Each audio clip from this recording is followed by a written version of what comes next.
December 17, 1944. The Ardennes. Somewhere in the forest between Lochheim and Bullingen, in a temperature that is well below freezing, in snow that has been falling for 2 days. If you were a Volksgrenadier in the German offensive in the West that winter, you were, on paper, a soldier of the greatest army in Europe. In practice, you were cold in a way that most people alive today have never experienced and cannot imagine.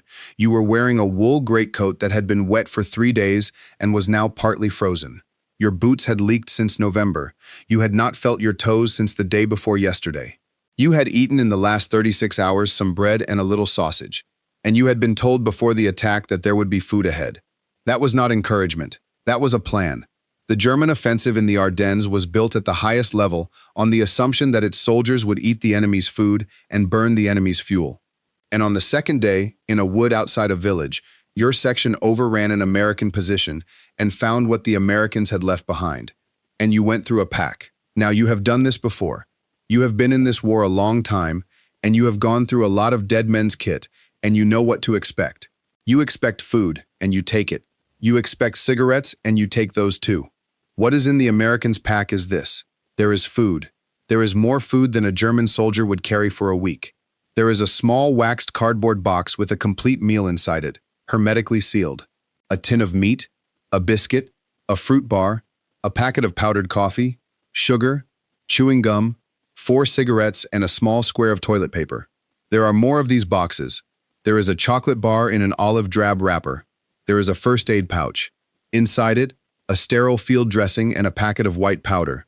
There is a small tin of powder that you do not recognize at all, and there is a pair of socks, clean, dry, wool, folded. And you stand there in the snow in the Ardennes with your feet rotting inside your boots, holding a dead man's clean, dry socks in your hand, and you cannot make it mean anything. Because a soldier does not carry spare socks. A soldier carries ammunition and food and whatever he needs to kill the enemy, and everything else is weight, and weight kills you. That is what the German army taught. That is what every army in Europe had always taught. And here is an American infantryman in the middle of a war carrying laundry. The conclusion a German soldier reaches is immediate, and it is the same conclusion the whole German army reached about the Americans from the generals down. They are soft. They are pampered. Their army carries socks and chocolate and toilet paper. They are shopkeepers playing at soldiers, and they cannot possibly endure what we have endured. And that conclusion is completely, catastrophically wrong. Because here is the figure that should have ended the argument, and no German soldier standing in that wood could possibly have known it. Over the course of the war, one chocolate company in Pennsylvania, one company in one American state, manufactured something on the order of 3 billion chocolate bars for the United States military. 3 billion. That is not a supply. That is not a ration. That is an industrial civilization deciding as a matter of policy that every single one of its soldiers, everywhere on Earth at all times, would have 600 calories in his pocket in case everything else went wrong. And the socks were not laundry. The socks were a weapon. They were one of the most carefully considered, hardest fought, most expensive weapons of the entire war. And they were in that pack because the United States Army had discovered, at appalling cost, exactly what happens to an army whose men cannot keep their feet dry. This is not a story about food, or about clothing, or about who was tougher. This is a forensic audit of 2 completely different theories about what a soldier is. One army believed that a soldier's job was to endure hardship. The other army believed that hardship was a supply failure, and that supply failures can be fixed. Only one of those armies was right. Part 1. The German Calculus. Let us begin by being fair, because this story is worthless if you think the Germans were fools about cold weather. They were not. They had learned. God, had they learned. In the winter of 1941, outside Moscow, the German army had walked into the Russian winter in summer uniforms. The reasons for that catastrophe are argued about to this day. Arrogance, a campaign that was supposed to be over in 3 months, a supply system that had put ammunition ahead of overcoats. Whatever the cause, the result was one of the great preventable disasters in military history. German soldiers froze to death in their thousands. Frostbite casualties ran to well over 100,000 men. The Wehrmacht held its line outside Moscow and lost more men to the temperature than to the Red Army. And Germany learned. By 1943, the German army had developed genuinely excellent cold weather equipment. The reversible padded winter suit, white on one side for snow, field gray or camouflage on the other, was, as a piece of design, arguably superior to anything the Americans had. felt overboots, padded trousers, fur caps, a whole system of clothing built by people who had watched their friends die of the cold and had gone away and thought very hard about it. The German winter kit of 1944 was good. There simply was not enough of it. And this is the point at which every single one of these stories arrives. And it arrives from a different direction every time, and it is always the same destination. Germany could design anything. Germany could not deliver it. The winter suits existed. They existed in the depots, in the warehouses, in the requisition forms. Getting them to a Volksgrenadier standing in a wood in the Ardennes in December of 1944 required trains, and the trains needed track, and the track had been bombed. It required trucks, and the trucks needed fuel, and there was no fuel. It required daylight, and daylight belonged to the Americans. So, some units in the Ardennes were well equipped, and some units were not, and which one you were in was a lottery. And if you lost the lottery, you stood in the snow in a wet greatcoat, and you did not complain, because complaining was not a thing a German soldier did. And that brings us to the food. But before we get to the ration scale, look at who was actually standing in that wood. The Volksgrenadier divisions that made the Ardennes attack were not the German army of 1940. They were what was left. They were built out of surplus Luftwaffe ground crew who no longer had aircraft to service, out of naval personnel who no longer had ships, out of men combed out of factories, out of the very young and the not very young, out of veterans of the Eastern Front with 3 wounds and a nervous system in ruins. They were given a few weeks of training, a rifle, and a place in the line. Some of them were superb. German training, even in its dying months, was startlingly good, and Volksgrenadier units in the Ardennes fought with a ferocity that shocked the Americans facing them. But these were not men with reserves in the tank. These were men who had been used up already, and who were being asked to attack through deep snow in the worst winter in years, on very little food, against an army that was warm. And the German command knew exactly what it was asking. That is the part that does not get said.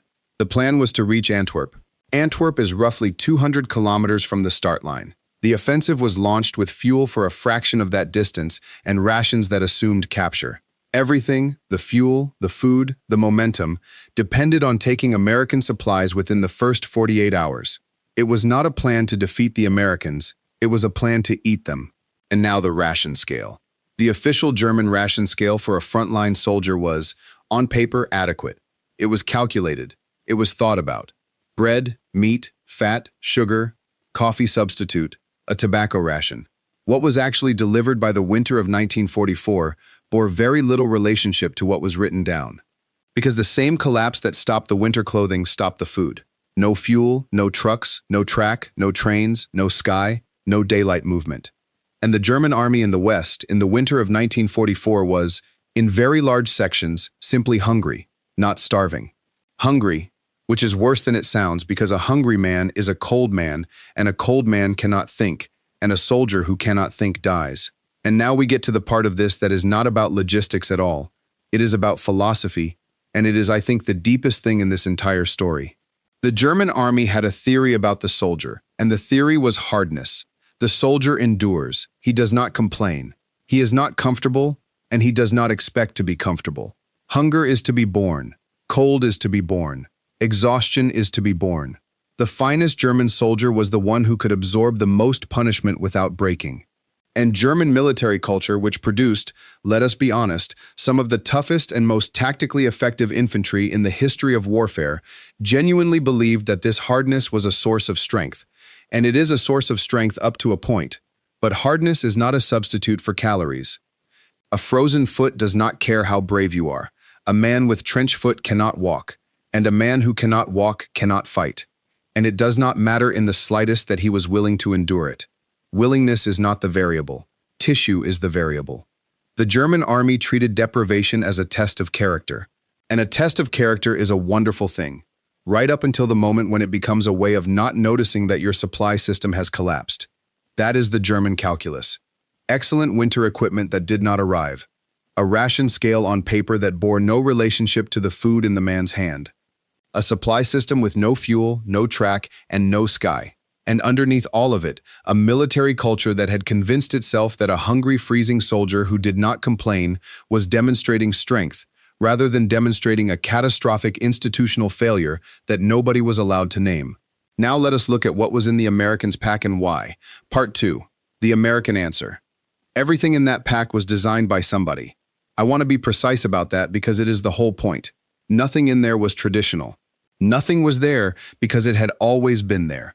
Every single item in an American infantryman's kit in 1944 had been argued over, tested, costed, and specified by an organization whose entire job was to think about it. Start with the food. The United States Army ran a research laboratory in Chicago, whose purpose was the scientific study of what a soldier should eat. Not what was available, not what was traditional, what a man carrying 60 pounds of equipment in combat, in the cold, actually requires in order to keep functioning.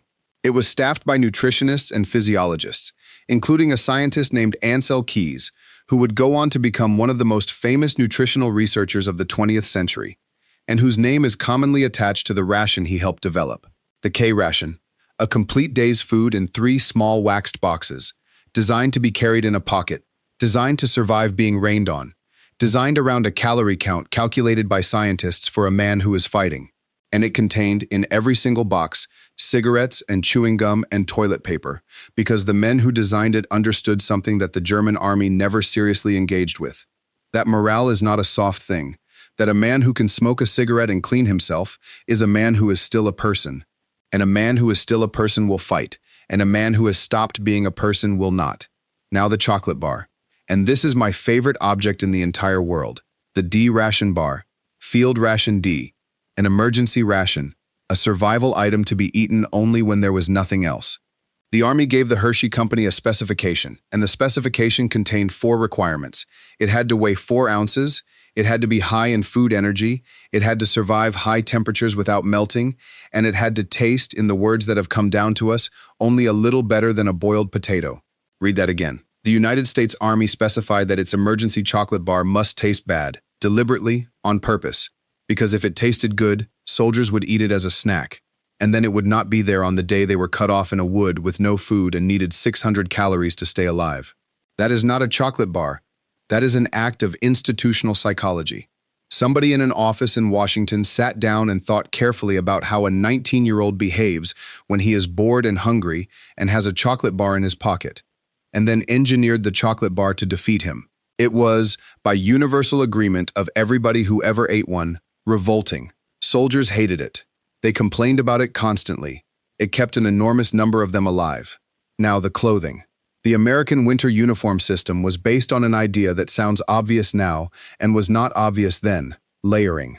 Wool underwear, a wool shirt, a wool sweater, a field jacket with a removable liner, an outer shell. The M1943 field jacket was the centerpiece, a modular system where a man could add or remove layers according to the temperature and the work he was doing. Because here is the thing about cold that every mountaineer knows, and most armies had to learn the hard way. The enemy is not cold. The enemy is sweat. A man in a heavy coat marching hard gets wet from the inside, and then he stops moving, and then the wet freezes, and then he dies. You cannot fix that with a warmer coat. You can only fix it with layers he can take off. Now stop for a moment and look at what kind of organization produces a decision like that. Somebody in an office in peacetime sat down and thought about the thermodynamics of a human body doing manual labor in the cold. Somebody ran tests. Somebody put men in a cold chamber and measured them. Somebody argued about wool weights and moisture transport and the number of buttons on a liner. And then somebody costed it and specified it and contracted it, and a textile mill in Massachusetts made 10 million of them. None of those people ever saw a German. Not one of them will appear in a single history book you have ever read. They are the reason the American infantryman in the Ardennes could still hold a rifle. And the same is true of the little pouch on his belt. Inside it was a sterile field dressing sealed in a waterproof packet because the quartermaster corps had worked out that a dressing which has been rained on is not a dressing, it is an infection. And sulfanilamide powder so that the man himself or the man next to him could get an antibacterial agent into the wound in the first minute rather than the first hour. Not a doctor, not a medic, the man himself. The American Army had pushed medicine all the way down to the individual soldier, and it had done that because somebody in an office had asked the question, what is the earliest possible moment at which this intervention can happen?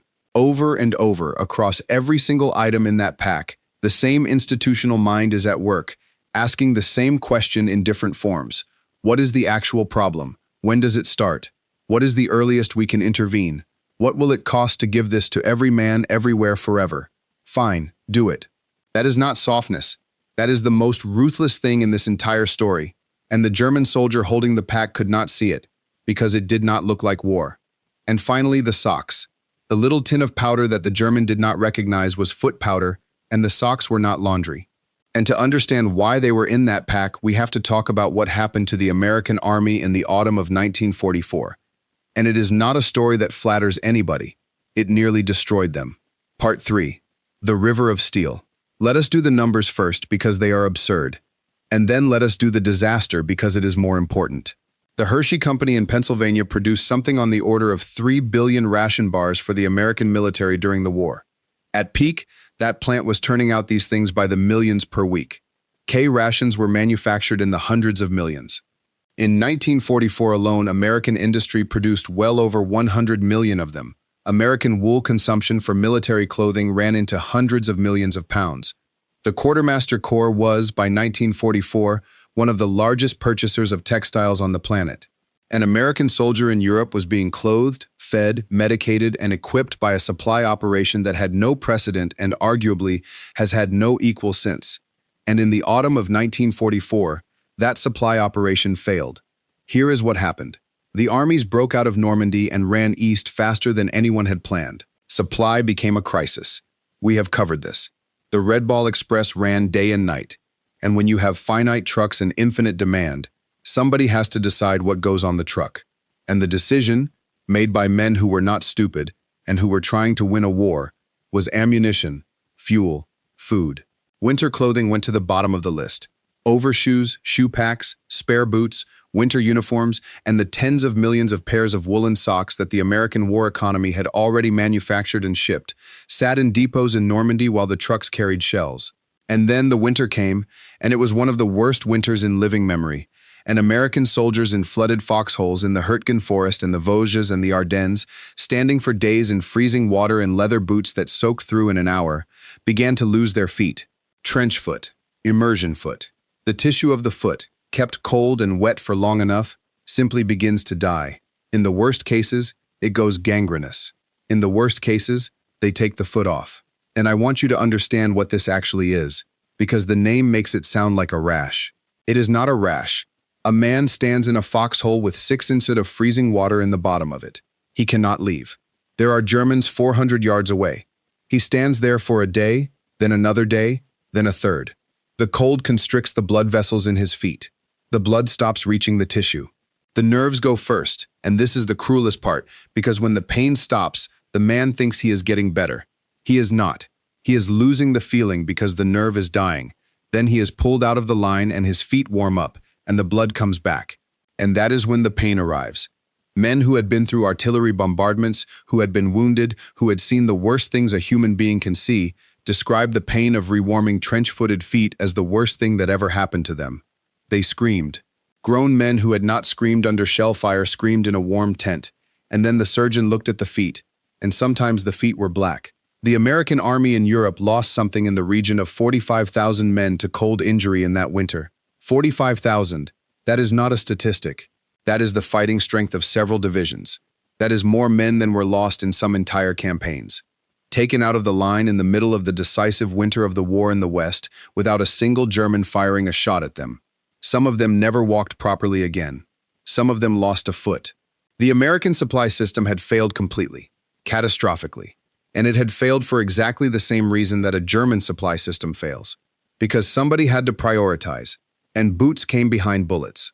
Now here is the difference, and it is the only difference, and it is everything. The Americans found out, and they fixed it. Command took hold of it. Eisenhower and the Army Group commanders made cold injury a command responsibility, meaning that if your men got trench foot, that was your failure as an officer, and it would be on your record. Foot discipline became a direct order.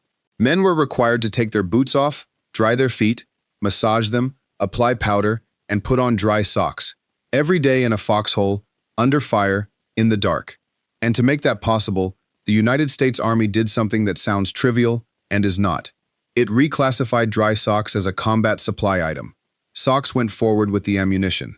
Clean, dry socks were pushed up to the front line in sandbags on the same jeeps and the same trucks that carried the shells, and the men on the line rotated their wet pairs back to be dried and reissued. Some units carried the spare pair inside their shirt against the body, so it would stay dry and warm. That is the pair of socks in the pack. That is not softness. That is not luxury.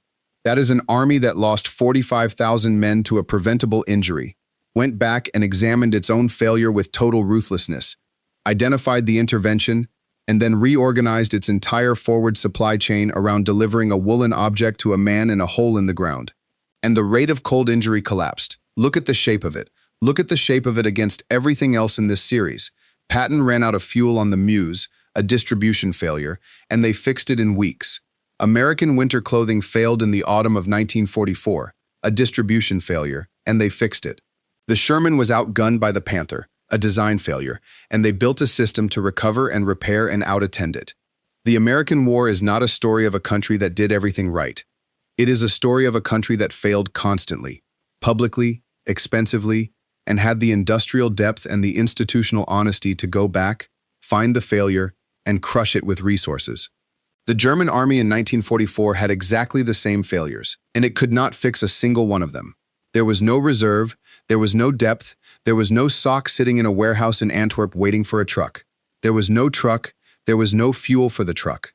And there was no institutional culture that would permit an officer to write down on paper that his men were freezing because the system had broken. Because in the German army of 1944, a report like that was not a supply document. It was a confession of defeatism, and there were places you went for that. So the German soldier stood in the snow and endured and said nothing, and the American soldier changed his socks. Part 4. The German realization. The Germans knew the American kit was better. Everybody knew. Captured American equipment was prized throughout the German army, with an enthusiasm that verges on the comic. American boots, American rations, American cigarettes above all. German soldiers would trade almost anything for American cigarettes. American medical supplies, American vehicles, as we have seen. And in the Ardennes in December of 1944, it went from being a preference to being an operational plan. The offensive assumed capture. It assumed that German troops would take American fuel dumps and American supply depots and American ration stores, because there was not enough German fuel and not enough German food to sustain the advance otherwise. Think about what that means morally and psychologically for the men doing it. You are attacking in the snow at enormous cost, and you have been told that the food you will eat tomorrow is currently in the possession of the men you are about to kill. And they took the depots. In some places, they took enormous quantities. There are accounts, a great many accounts, of German troops in the Ardennes stopping in the middle of an attack to eat American rations, to loot American supply dumps, to fill their pockets with American chocolate and American cigarettes. German officers were furious about it. It slowed the advance. It broke the tempo. It was, in the strict military sense, an indiscipline. But you cannot be angry at a starving man for eating. And here is the realization, and it is not the one that the German soldier reached in the wood. He looked in that pack and he saw softness. He saw a spoiled army. He saw shopkeepers. He was looking at the wrong thing entirely. Every single item in that pack was a decision. The calorie count was calculated by a scientist. The chocolate was engineered to taste bad so that he would still have it on the worst day of his life. The layers were designed because sweat kills. The powder was in the tin because 45,000 men had already lost their feet, and somebody had gone back and worked out why. The socks were there because an army had examined its own catastrophic failure without flinching and had then rebuilt its supply chain around a pair of woolen socks. That pack was not evidence of a soft nation. That pack was evidence of a nation that had decided, at the very highest level, that the endurance of its soldiers was not an infinite resource to be drawn on. The German army said, "This man will endure." The American army said, "Why is this man having to endure? Who is responsible? Fix it." And that difference, that single, unglamorous, bureaucratic difference, is worth more divisions than any general in the war ever commanded. The German soldier standing in the snow with the socks in his hand was holding the answer. He threw them away. Well, most of them did. There are accounts of German soldiers taking the food and the cigarettes and discarding the rest because the rest did not look like war. He was cold, he was hungry. He was by any measure a brave man in an appalling situation, and he could not see it.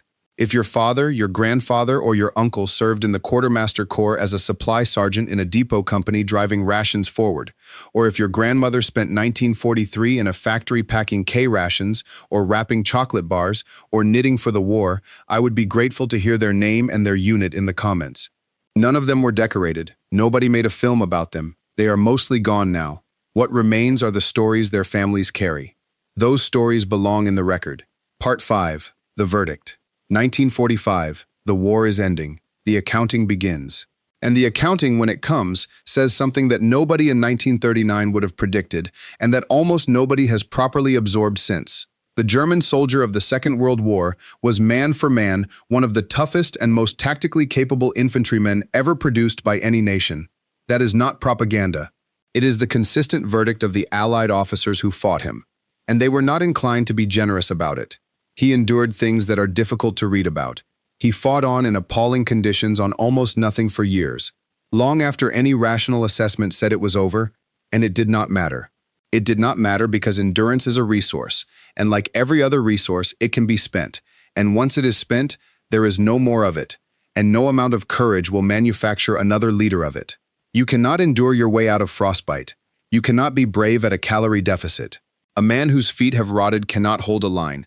And the German army in 1944 and 45 was an army of magnificent soldiers who were being slowly, methodically taken apart by cold and hunger and exhaustion, and whose entire military culture forbade them from calling that what it was. The American soldier was not tougher. He would have told you so himself, loudly, and he complained about everything, constantly, in a way that German officers found genuinely baffling and rather contemptible.